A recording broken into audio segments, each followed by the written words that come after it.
வணக்கம். இப்ப நம்ம எங்க வந்திருக்கோம்னா, நம்ம வணக்கம் பண்ணையார படத்தோட டைரக்டர் கரூர் துரைராஜ் அவர்கள் அவர் படத்த ரிலீஸ் பண்ண முடியாம, சென்சார்ல திரிஷாவுக்கு ₹1,00,00,000 அந்த பாட்டு சென்சாரால மாட்டி படம் ரிலீஸ் ஆவறதுக்கு காரணம், தமிழக முதலமைச்சர் சிஎம் விஜய் தான் காரணம்னு ஒரு ரூமரா போயினுக்கு, ட்ரையலா போயினுக்கு.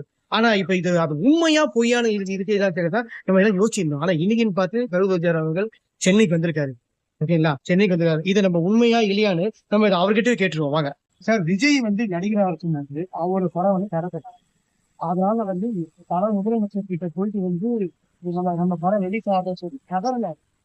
ஆனா இப்போ அவர் முதலமைச்சர் ஆனதுக்கு சிஎம் முதலமைச்சர் ஆனதுக்கு அப்புறம் திரிஷாவை நீங்க உள்ள வச்சதுக்காக இந்த படத்தை ரிலீஸ் பண்ணக்கூடாது உங்களை கதற விடுறாங்கன்ட்டு நீங்க நினைக்கிறீங்களா?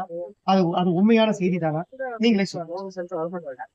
அதாவது த்ரிஷாவுக்கு ₹1,00,00,000 பாட்டு வச்சது உண்மை. அந்த பாடம் இன்னும் இணையதளத்துல உலா வந்துகிட்டு தான் இருக்கு. அது சென்சார்ல அந்த பாட்டு கட் ஆயிடுச்சு. அதனால அந்த வரிகள் மாற்றப்பட்டு ஆயிஷாவுக்கு ₹1,00,00,000 மாத்துச்சு. அத ஜமாத் எதிர்ப்பு தெரிவிச்சாங்க. அப்புறம் ஜமாத் ஓகே நீங்க அதை பண்ணிக்கங்க அப்படின்னு சொல்லி அதுக்கு பின்னால சமாதானம் ஆயிட்டாங்க. ஆனா இந்த நிலையில நிறைய காரணங்கள் இருக்கு. பட் என்ன காரணங்கிறது என்னால சரியா யாருதான் காரணம்னு சொல்ல முடியாது. அதிகாரத்தை எடுத்து நம்மளால அது பண்ண முடியாது. சார் வணக்கம் பண்ணையார் படம் இன்ஸ்டாகிராம்ல கிட்டத்தட்ட 4 லட்சத்துக்கு மேல நல்லா பார்த்துருக்காங்க. ஒரு வீட்டுக்கும் கிட்டத்தட்ட ஷேரே கிட்டத்தட்ட ஒரு 7,000 பேர் போயிருக்காங்க. ஸோ எந்த அளவுக்கு நம்ம படத்தோட சீன் நல்லா இருக்குன்னு இதுல நம்ம செஞ்சுக்கலாம். படம் எப்படி இருக்குன்னு சொல்லிட்டு ஒவ்வொருத்தரும் ஏன்னா ஷேர் பண்ணது அவங்களுக்கு சொல்லவும் இல்லை. அவங்களுக்கு பிடிச்சி போய் தான் அந்த சீனை நம்ம ஷேர் பண்றாங்க. இல்ல ஒவ்வொரு ஷார்ட்டும் பாத்தீங்கன்னா இன்ஸ்டாகிராம்ல நம்ம எந்த விதமான போஸ்டிங்கோ ப்ரொமோஷனும் இல்லாம லட்சக்கணக்கில் போறது அப்படிங்கறது நம்ம படத்தோட அந்த கண்டென்ட் பிடிச்சிருக்கிறதுனால பாக்குறதெல்லாம் உண்மைதான். படம் இருக்குன்னு வெற்றின்றது நாங்க ஒன்றும் அதுல எல்லாம் எந்த விதமான டவுட்டும் கிடையாது.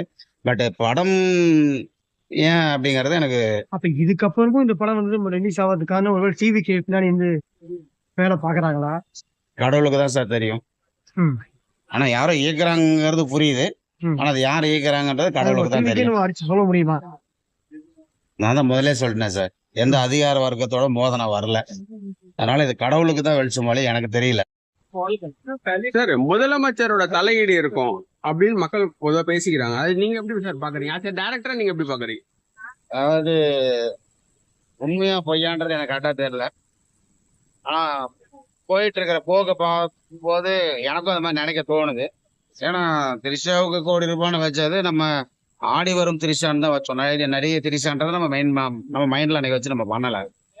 பட் ஆனா திரிஷான்ற வேர்டு இந்த வாரத்துல தான் வச்சோம். பட் அது எவ்வளவு பெரிய பாதிப்பு உருவாக்கிட்டு இருக்கு அப்படிங்கிறது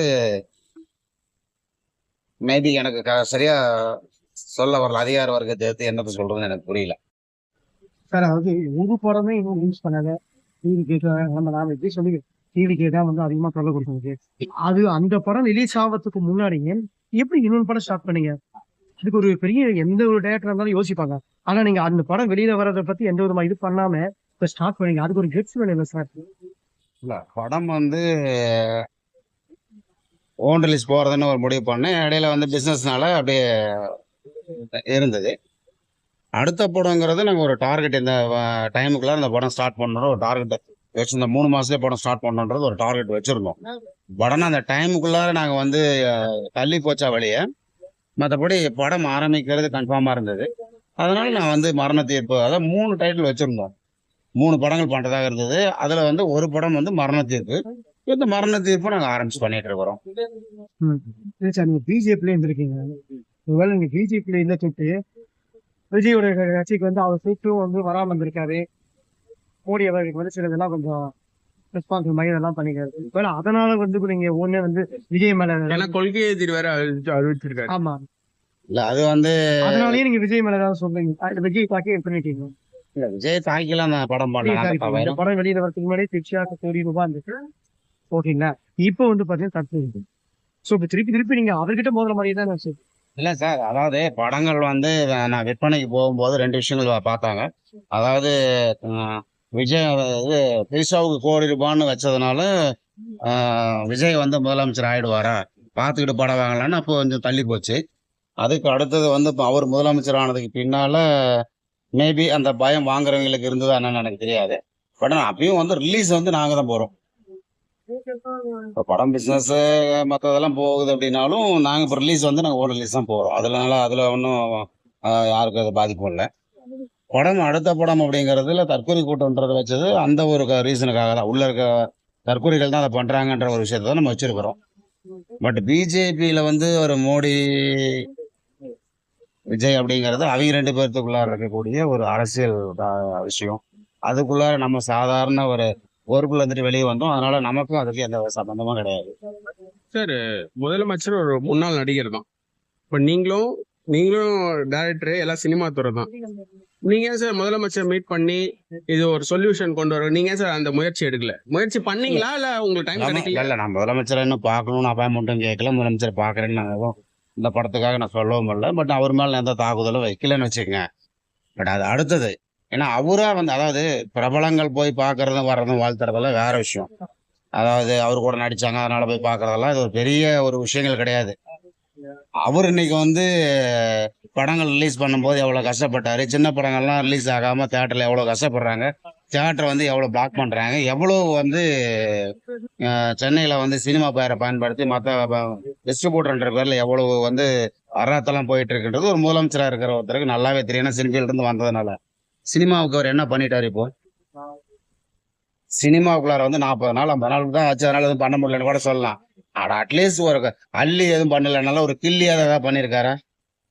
அடுத்தது நீங்க அந்த சினிமா செத்து போச்சுன்னு சொல்றீங்களே, தியேட்டருக்காரங்க அடிக்கிற கொள்ளையை பத்தி பேசியிருக்காங்களா?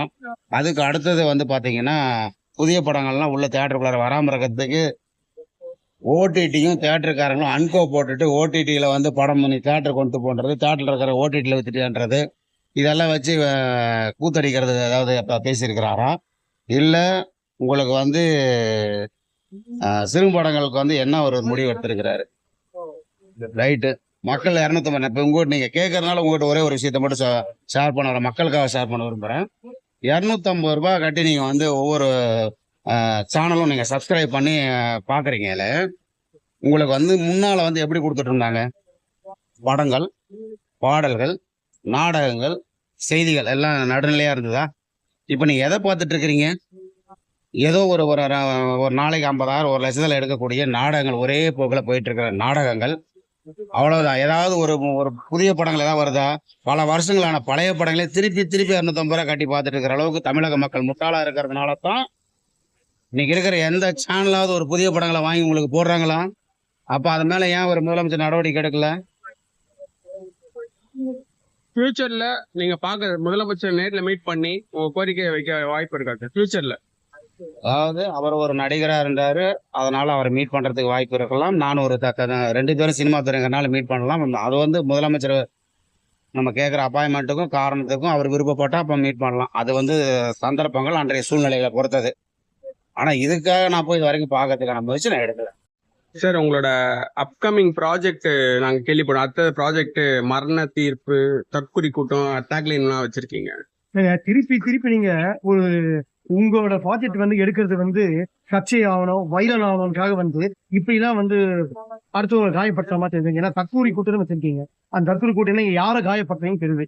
இன்னைக்கு தற்கூரி கூட்டம் வந்து சொல்லி இன்னைக்கு எப்படி நாட்டை ஆண்டுறதுக்காக நல்லா தெரியும். அந்த மாதிரி இருக்கும்போது நீங்க எதை வச்சு தற்கூரி கூட்டம்ன்றீங்க? அதாவது நான் படத்துல வச்சிருக்கிறது என்னன்னா, மரண தீர்ப்பு, பாலியல் வன்கொடுமை பத்தின ஒரு படம். சப்டைட்டில் தற்கொலை கூட்டம்ன்றதுன்னா அதுல இருக்கிறீங்களா நான் தற்கொலை கூட்டம்னு கூப்பிட்டுருக்கேன். ஆனா தற்கொலை கூட்டம் தான் அப்படின்னு மத்தவங்க முத்திர குத்திக்கிட்டா அது நான் பொறுப்பல்ல. இப்போ அது மாதிரி ஆயிடுச்சு. தற்கூரினாவே டிவிக்கு தாக்குற மாதிரி தான் இருக்கு. அப்ப ஆட்சியாளர்கள் எல்லாம் வந்து தற்கொலைகளா? அப்படிதான் சார் வந்து சொல்லாங்க சார். ஒருவேளை அது மேபி எனக்கு தெரியல. இல்ல சார், ஒருவேளை நீங்க உங்களோட வணக்கம் பணியார அந்த எக்ஸ்பீரியன்ஸ்னால தான் வணக்கம் பணியார ஏற்கனவே உங்களுக்கு முதலமைச்சரோட கொஞ்சம் சர்ச்சை இருக்கு. அந்த எக்ஸ்பீரியன்ஸ்ல தான் நீங்க வந்து இந்த மாதிரி டைட்டில் வைக்கிறீங்க அப்படின்னு மக்கள் பேசிக்கிறாங்க. நீங்க எப்படி பாக்குறீங்க? இல்ல பரவாயில்ல, ஒன்றும் பிரச்சனை இல்லை. ஏன்னா அவருக்கு எனக்கு மோதல்னு ஒண்ணு இல்லை. ஆனா அவரு அப்படி நினைச்சு அது மாதிரி ஏதாவது பண்ணிருந்தாரு அப்படின்னா அந்த தற்கொலை கூட்டம் வந்து அவரு தான் எடுத்துக்கிட்டாலும் நாம ஒன்றும், அதாவது எனக்கு படம் நான் வந்து அதை வந்து படமா தான் பாக்குறேன். அவர் அதை எப்படி எடுத்துக்கிறாங்கிறத பத்தி நான் ஒன்றும் பார்த்துக்கல. சார் அவர் படமா வந்து அவர் வந்து எப்படிதான் தெரியாது. அவரோட தொண்டர்களும் அவர் கட்சி எம்எல்ஏங்க அமைச்சர்கள்லாம் வந்து தற்கூரி சொன்னாவே அது அவங்கள தான் குறிப்பிடும் இது பண்ணுவாங்க. சார் அவங்க எல்லாம் அணிப்புள்ள கூட்டம் தான் அதிகமா கூப்பிடுவாங்க சார். தற்கூரி கூட்டம், நீங்க தற்கூரி தமிழ்ல வேர்டு என்ன? தற்கூரினா ஒண்ணும் தெரியாத ஒரு அதாவது எதையும் செய்ய தெரியாத ஒரு ஆட்கள் தான் வந்து தற்கூரி நம்ம சொல்லுவோம். அதுக்கு இவர் ஆட்சிக்கு வர்றதுக்கு முன்னால இருந்து தற்கூரின்றது தமிழ் தோன்றிய காலத்துல இருந்து இருக்கிற ஒரு விஷயம். இன்னைக்கு இவருக்கு எப்படி அந்த தற்கூரி வந்து சொந்தமாகும்? நான் வச்சிருக்கிறது இந்த விஷயங்கள் பண்ணது, அதாவது எதுவுமே பண்ண தெரியாத ஒரு ஆட்கள் அந்த படத்துல ஒரு மோசமான கேரக்டர் இருக்கக்கூடிய ஆட்களை வந்து நான் தற்கூரின்னு சொல்லி அந்த சப்டைட்டில் வந்து இதெல்லாம் தற்கூரி கூட்டம்னு போட்டிருக்கேன். சரி, வணக்கம் பண்ணையாரு ரிலீஸ்க்கு கஷ்டப்பட்டுட்டு இருக்கீங்க.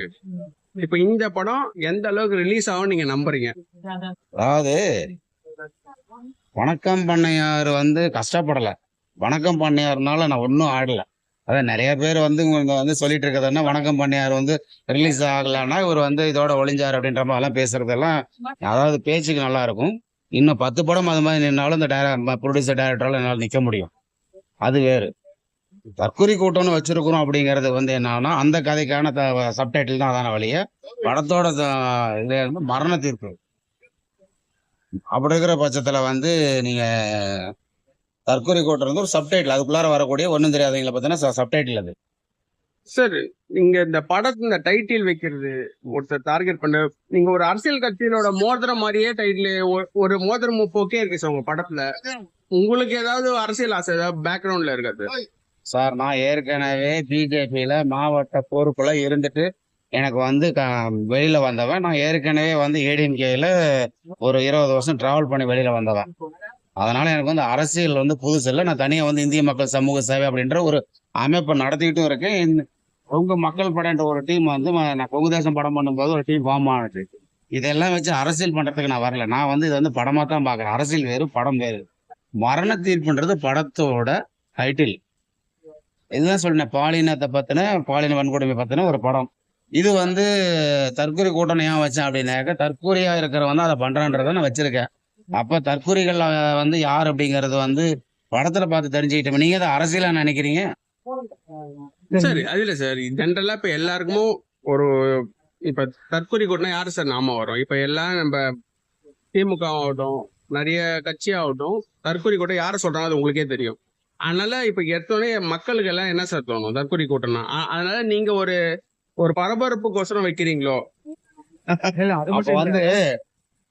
அப்ப டிவிக்கு பூரா தற்கொலைன்ற மாதிரி மக்கள் பேசுறாங்கன்னா நான் ஒண்ணுமே பேசுறதுக்கு இல்ல. ஏன்னா நான் சொல்றது இந்த படத்துக்குள்ள இருக்கிறவங்கள தான் நான் சொல்லியிருக்கேன். சரிங்க, பாலியல் வன்கொடுமை சொன்னீங்களா சார்? ஆமா, அது இப்ப டிவிக்கு கட்சியில இருக்கவங்க கூட இப்போ வந்து லேட்டஸ்டா பண்ணியிருக்காங்க. அவங்க எல்லாம் மாட்டிட்டாங்க. எல்லா கட்சியில இருக்கிறவங்களும் பண்றதாங்க. கோவையில் நடந்த சம்பவம் இப்ப நீங்க லேட்டஸ்டா பாத்துருப்பீங்க. ம். அது கூட வந்து டிவிக்கு கட்சியாளர்கள் தான் பண்ணியிருக்காங்க. ம். ஸோ அதை நீங்க பேஸ் பண்ணதுனால வந்து தற்கொலை வச்சிருக்கீங்களா கேட்டேன். அதாவது பாலின வன்கொடுமைக்கு தீர்வு என்னன்றத அந்த படத்துல என்ன தீர்வு, ரிவெஞ்ச் என்னன்றத அதுல கொடுத்துருக்கேன். ஸோ இது எங்க வந்து கவர்மெண்ட் எதை நோக்கி போனா இதை வந்து தடுக்க முடியுன்றது அந்த படத்துல என்னால முடிஞ்ச ஒரு அட்வைஸா தான் எடுத்திருக்கேன். ஆனா இது தற்கொலை கூட்டம்னா அப்புறம் பண்றவங்கலாம் தற்கொலை தானே. அப்ப எந்த கட்சியில இருக்கிறவங்க பண்ணாலும் தற்கொலை தானே. சார், உங்க நல்ல நோக்கம் நிறைவேற வாழ்த்துக்கள் சார்.